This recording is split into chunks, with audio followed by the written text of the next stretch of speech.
Aujourd'hui, je vous emmène avec moi dans mon petit séjour dans ma famille, à Paris, en région parisienne plus exactement. Et voilà, je prépare mes affaires et puis je clean ma petite maison pour que quand je rentre, ce soit tout beau, tout propre. Je pars très très tôt le matin en gare de Morsinx dans les Landes pour aller à Bordeaux. Malheureusement, avec le froid glacial qu'il y a, eh bien il y a des retards et je vous laisse apprécier le spectacle de ce que ça donne sur les fils électriques quand un train passe. C'est un petit feu d'artifice très sympathique. Avec ce retard absolu, eh bien je suis congelée. Et j'arrive à attraper ma correspondance en courant pour arriver pile à temps dans le TGV. Je suis trop contente parce que là, enfin, je peux me poser sereinement et me réchauffer. Je ne sentais plus du tout mes pieds ni mes jambes. Je peux bouquiner et me réchauffer tranquillement. Arrivée à Paris, dans la ville que je déteste profondément,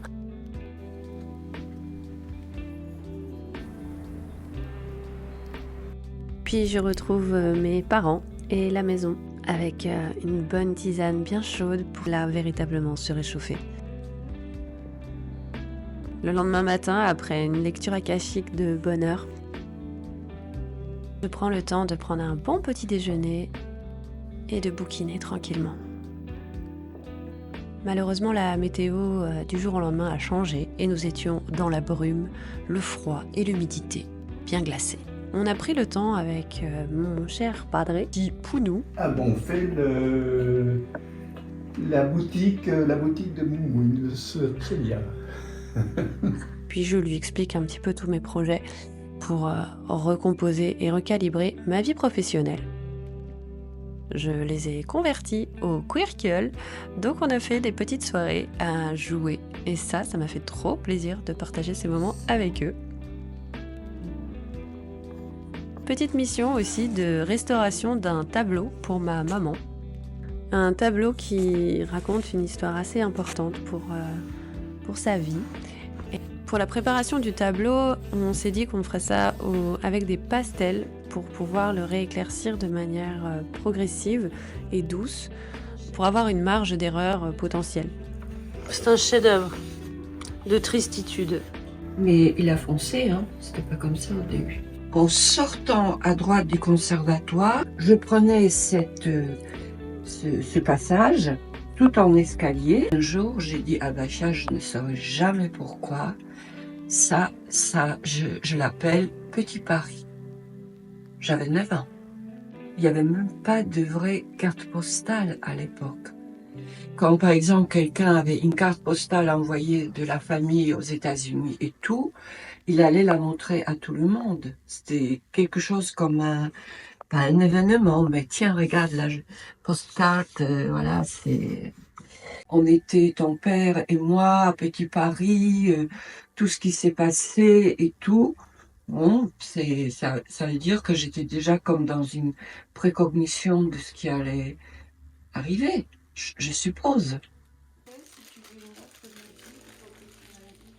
Pour ma part, c'est pas trop le médium que je préfère parce qu'il manque un peu de précision, mais j'aime bien la douceur et cet effet poudré de cette matière. J'ai pas vraiment le cœur, je suis pas du tout inspirée et j'essaie de faire plaisir à ma maman, mais c'est pas évident. Et je ne suis pas du tout satisfaite de ce que je fais, mais apparemment cela lui convient et ça me fait très plaisir. Et ce tableau tout sombre a repris un tout petit peu de lumière. De Charlotte, c'était des balles de pétanque écrasées. Ensuite, j'ai pu profiter de voir mes meilleurs amis et leurs familles. Alors là, c'était juste trop chouette de pouvoir célébrer nos retrouvailles avec cookies, champagne et atelier créatif. On s'est tous réunis autour d'une super raclette. J'étais trop contente qu'on se retrouve tous. On s'est cuisiné des bons petits plats avec mes parents, bons plats d'hiver. Et on a fait une balade avec mon père vers l'Isle-Adam. Heureusement qu'il y a de la nature pas loin, tout autour de chez mes parents. Et ça, c'est quand même chouette. Paris, il fait toujours gris. Voilà, c'est pas une légende. Ça fait une semaine que ça dure. Ça caille. Mon petit bout du nez, il est rouge. Je suis en train de perdre les doigts. Voilà. On est vraiment content de confirmer dans notre vie que Paris fait toujours gris. Mais on est content quand même, puisqu'on est en famille. Pas froid, hein? Non, ça va. Non, ça va. Et maintenant, je vais vous faire la visite un petit peu de mes créations que j'ai faites toutes mes années de lycée, de jeunesse ou d'école de dessin. Donc, des portraits. Ça, c'est les tableaux que je faisais au bic.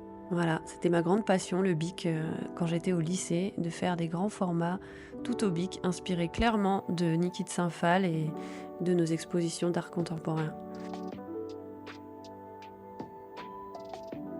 Ça, c'est ma geisha que j'ai faite quand j'étais à l'école de dessin, où je me suis enfermée 4 jours et j'ai séché les cours pendant 4 jours pour la créer et pour la peindre.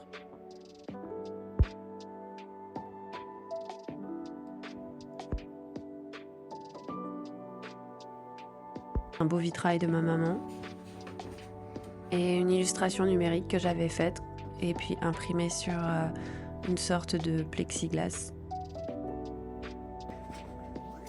Ensuite, c'est les fameuses toiles qui sont tout autour du thème de Chamonix et de la montagne. Ça, c'est l'aiguille de Blétière qui a été faite en collage et en peinture acrylique. Et voilà ma masterpiece. C'est Turandot, cette princesse impératrice chinoise inspirée de l'opéra de Puccini. Et en fait, je l'ai réalisée pour l'anniversaire de mon père, pour ses 70 ans. Et voilà, vu que je n'avais pas vraiment d'argent, et je me suis dit, qu'est-ce que je peux offrir à ceux qui m'ont tout offert, c'est-à-dire mes parents, ceux qui m'ont tout donné. Et tout ce que j'ai en moi, ma plus grande richesse, c'est mon art et mon talent. Donc, je me suis dit de le représenter par cette magnifique peinture qui est réalisée en moitié collage, en peinture acrylique et en découpage aussi avec un plotter de découpe pour les motifs. Je voulais faire une peinture à la manière de Klimt et Art Nouveau. Voilà. Ah, des jolies roses faites en partition de musique. Un bouquet qui ne se fane jamais. D'autres de mes créations, ce sont des exercices que je faisais dans des ateliers de dessin à côté de chez moi pour remplir mon dossier pour avoir accès aux écoles d'art appliqué. Et la plus belle, la grande masterpiece, c'est l'aiguille verte et les drues. C'était une commande pour un ami, mais malheureusement, ça ne s'est pas fait de manière très équitable. Elle a été faite et réalisée sur un panneau de bois avec des collages de cartes hygiène du domaine de la vallée Chamonix, en peignant par-dessus. J'ai recomposé, redécoupé chaque partie pour redessiner les montagnes avec la glace et l'effet minéral. Et ensuite, j'ai peint par-dessus pour harmoniser tout ça. Parce que l'aiguille verte et les drues restent quand même ma montagne préférée dans la vallée de Chamonix. Les cadeaux d'anniversaire et de Noël pour mes parents, c'est ces livres qui permettent de poser plein de questions pour connaître un peu mieux leurs histoires. Et ça existe. Le cadeau que tu n'as jamais reçu et comment tu réagis? Ah, il y a des questions qui sont dures. Hein. Nous avons célébré, nous avons rediscuté, mais je vous cache pas que ça a brassé beaucoup d'émotions. Ce début d'année, il était compliqué au niveau d'une restructuration de beaucoup de choses dans ma vie professionnelle qui a brassé plein de sujets dans notre famille. Vu qu'on communique bien et de manière bienveillante, nous nous soutenons comme ça, même si parfois ça remue. J'ai dit au revoir à mon MacBook Pro qui est devenu obsolète. Symboliquement, il a 10 ans et je ne peux plus mettre à jour mes logiciels dessus. Avec mon pounou, on est parti sur Paris parce que je retrouvais ma meilleure amie pour un spectacle. Et puis pour mon padré, ça lui fait sa balade. Et puis lui, il adore Paris. Alors il en profite aussi. Revoir tous ces graffitis Gare du Nord, je me dis qu'ils étaient bien plus jolis dans les années 90. Où est passé le niveau des vandales aujourd'hui? Je ne sais pas. Après, il y a des choses que j'aime bien, qui m'inspirent. Ces trains, ces gares. Le métro et ses couloirs interminables. Mon Dieu, le cauchemar. Mais c'est pour retrouver mes amis et passer des bons moments. Alors ça n'a pas de prix. Et j'ai vu le super spectacle de Marc Tourneboeuf que j'ai adoré. J'ai vu le lendemain matin un génocide de sapins de Noël sous mes yeux. Ah, mon Dieu, on les aurait entendus crier, je vous jure. Voilà, c'est là où habite mon ami et c'était agréable de se réveiller dans cet endroit. Bonjour tous vos chefs d'équipage Ouigo sont heureux de vous accueillir à bord de notre TGV Ouigo numéro 7673.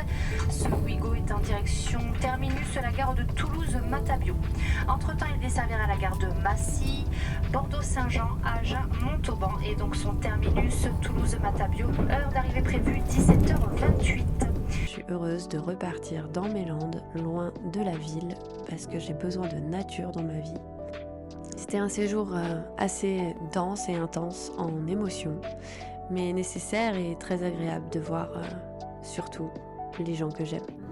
Donc ça, c'est une chance véritable. Arrivée à Bordeaux, cette gare, je la trouve somptueuse par cette grande verrière, comme le Grand Palais à Paris. J'adore ce genre de gare, c'est magnifique. Ça, j'apprécie. Et là, arrivé enfin de retour dans mes landes, il faisait beau, il faisait bon, et c'était divin de retrouver la lumière du soleil et la douceur de l'air. Non mais véritablement, il faisait même chaud. J'y croyais pas, après ces températures glaciales, il faisait 17 degrés. Heureuse de rentrer chez moi, de retrouver la douceur de l'air et de l'esprit qui est là-bas. Ça a bien brassé les émotions et Paris, mais c'était nécessaire pour continuer et repartir de plus belle. Ça s'appelle des bons nettoyages émotionnels. Un nouveau départ en ce début d'année. Allez, à bientôt!